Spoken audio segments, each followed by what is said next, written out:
What's up, guys? I just had to capture this moment with Homeboy right here, Tintin. What's up, man?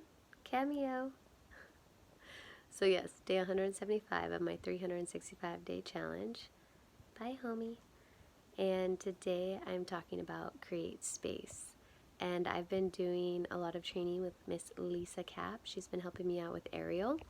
And one thing that we do in our training is we do stretching, and she's always talking about finding the space in your hips, like creating that space. And then today I did foot zoning with Courtney, and I'll tag these people too, because if you want to do aerial, hit up my girl Lisa. And foot zoning was super cool, and I was just kind of down for it and open and didn't really know what it was, but it's all about moving energy through the body because our feet are maps of the body, is what I was learning today. So it was super cool.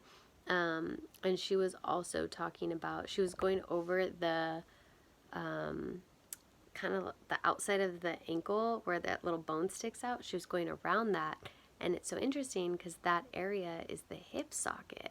It kind of represents, that's the map of the hip. And then Lisa's been talking about creating space in the hips, and she's like, it doesn't feel sludgy, but she said it feels tight, you know? And that's totally true. I am known as tight and not flexible and all the things, but that's why I'm working on it and I'm finding the space.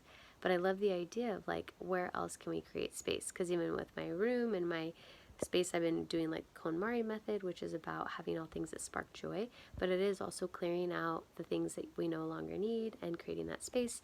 And P.S., I have a bed right here. If anybody needs a queen size bed, it's pretty much brand new, and we are getting rid of it. So any of my close friends, holla at your girl.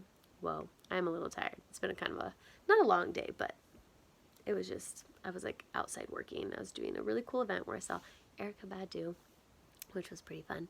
But it was outside and cold, and so yeah, I'm just still kind of winding down from that, I guess. But anywho, creating space. You can create space in your heart. You can create space in your space. You can create space in your body.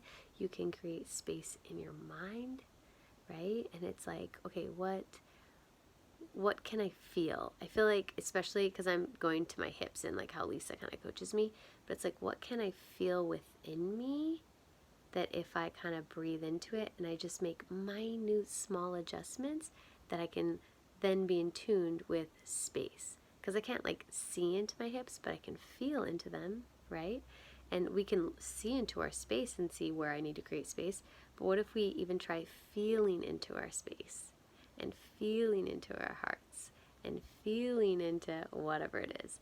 So where in our lives can we continually create space, right? I probably need to create more space up here. That's why I'm getting tongue-tied. So that is today. It's more just food for thought, I guess, because I'm still learning about all these things too. But really, I feel bringing awareness, tuning in, feeling in, and then find that space. Trust it, and it's always about kind of lean into it, because the leaning into it is what stretches us, exactly as I'm stretching my hips out, right? We do that in life, conversation, relationships. We can lean into them and they'll stretch us and grow us. So create some space, guys. Peace out.